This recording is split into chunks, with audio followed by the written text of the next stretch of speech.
Good morning, guys. So today we're going to be moving on. We've been talking about Sumer for a while, and this week and next week we're going to move on to a few more kingdoms. So today we're going to be talking about Babylon. Babylon is a place that you've probably heard about in Bible class before. It's mentioned a lot in the Bible, and there are it's very famous. There's a lot of stuff we can learn about it. So we're going to go over a few important things, and then later this week you're going to read a little bit, and I'm going to read a little bit with you to help you learn more about Babylon. So Babylon is a city that was in the western half of the Fertile Crescent. So I've got a map of it here. It's hard to see. I drew a circle around it, but it's really hard to see the circle. So you can see my mouse kind of moving around it. Babylon is down here. So there are a few other countries in this section that we've talked about, or that we will talk about. There's some on here that you might recognize. It's in what is now Iraq. It's near Jordan. Ancient civilizations. You've probably heard of Nineveh in Bible class. I know that you guys have probably talked about Jonah before. That's the city that Jonah went to. So there are some places on this map that you'll maybe recognize, and a few that you'll definitely recognize by the time we're done. So we're going to talk a little bit about one of their leaders in particular. His name is Hammurabi. He's very famous. So he created one of the first written sets of laws. So obviously there were rules before this, but nobody had ever bothered to write them down. Hammurabi wrote them down, and he also wrote down how you would be punished if you broke the laws. So this is the first time in history anybody's ever done that. There have, of course, been punishments for breaking laws, but they weren't written down. And it was really easy to get away with stuff because you could say, well, I didn't know that I wasn't allowed to do that because nobody's ever told me. So they're the first civilization that has punishments for crimes. It's called Hammurabi's Code, and there are 282 laws in all. Hopefully we'll take some time to look at them. Obviously not in this video because that's a lot of laws. You've probably heard of a few of them. The most famous one is an eye for an eye. So it's that kind of justice where whatever you did that was wrong is going to be punished by something similar. There are still countries today that use this kind of punishment system, where if you killed someone, you'll be killed. If you stole something, they'll cut your hand off so you can't steal again. If you were a traitor to your country, they'll cut your tongue out so that you can't say things anymore. The eye for an eye thing, if you got in a fight with someone and messed up their eye so they can't see out of one of their eyes anymore, they would mess up the same eye that you have. So it's this kind of justice that we don't usually necessarily agree with it today. We say that it's very harsh. But for them, it kept people from doing the wrong thing. So the next thing that Hammurabi did that is really significant is he is the person who created the Babylonian Empire by conquering Sumerian cities like Sumer and Akkad around the 1800s of BC. So we know that there was a Babylonian Empire because it's mentioned in the Bible. This is another one of those things I told you about a few weeks ago, that I really love things that put the Bible in historical context and that kind of show that, hey, maybe the Bible did actually happen because it's mentioning real historical events. It doesn't talk about Hammurabi. I think the king is Nebuchadnezzar. I would have to check that, but I'm pretty sure it's Nebuchadnezzar in the part I'm talking about. In 2 Kings 24, they talk a lot about how Babylon has been conquering other cities.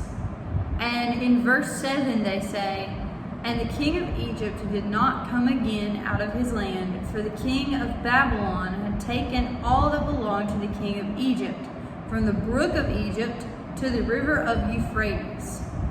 So this shows that in the Bible they're worried about the king of Babylon taking things from them. So this has been going on for hundreds of years, and it's how the Babylon Empire got so big. Now, in case you don't know what an empire is, an empire is a large area of many territories and people that are controlled by one government. So an empire is basically like a really big kingdom. So it's just this huge area that's controlled by one government. I also want to define the word conquer for you. Conquer is one that you probably recognize because conquistador in Spanish is conqueror. But conquer means to take something by force. So it means that you take something that does not belong to you and you make it yours, whether that person wants it to be yours or not. So usually when we think of conquering, we think of people going to war with other countries and taking their country. Now the next thing, we're going to define another word because we're going to talk about it a lot on the next slide, but I know that most of you won't know what this word means. The next word is a patriarchy. A patriarchy is a form of social organization in which the father is the supreme authority. So it's a kind of way for society to work where your dad is in control of your whole family, right? So dad is the one in control. That's what a patriarchy means. You may have heard the word before, but I feel like maybe don't know what it means. So Babylon had a patriarchal society. This means that men held all of the control and women and children had no say in issues. To go back to the Bible, if you think about the Old Testament, in the New Testament, a lot of times women are asked their opinion about things and women get to help with things. But in the Old Testament, it's usually the father who does things, not really the mother. The father is the one who decides when they're going to move.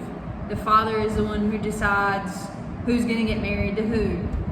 If you have a problem with a family, you take it up with the father. If you want to marry someone, you go ask their father. So that's something that you've probably seen again in Bible class.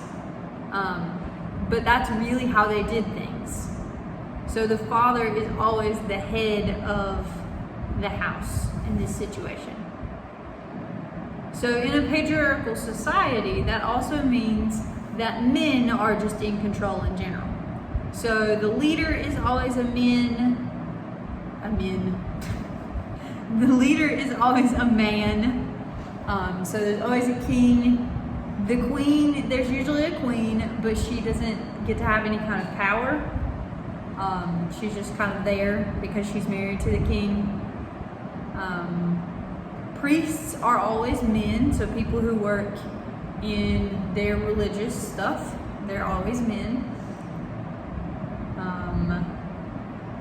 People with important jobs like being a teacher or being a lawyer or being a doctor or a government leader or the military, they're always men. So basically women's job is to stay at home and look after the children until the children are old enough to be either men or women. So not all ancient societies are like this. We're going to learn about several that are very much not like this. Egypt isn't like this at all. But Babylon was very focused on the only people who are in charge are men. So they were patriarchal. I'm telling you that several times because it's really important to understand. Because a lot of times when we talk about history, people say that they were all that way, but that's not true. And so I want you to understand the differences between the different places we talk about. Alright, so today's video is a little bit shorter. Tomorrow you're going to have a reading assignment to do, and later on in the week I'm going to help you with it a little bit. I want you to do it on your own first, but I am going to do something to help you because I know that it's going to be a lot of reading. So I hope that you guys have a good day. Be ready to work on that tomorrow. Thank you for all of your hard work you did on your creative projects. I haven't finished looking at all of them as of filming this video because I have to do it ahead of time. But the ones I've seen have been so good. Thank you guys. You've worked really hard and they look awesome. All right, I'll talk to you guys tomorrow.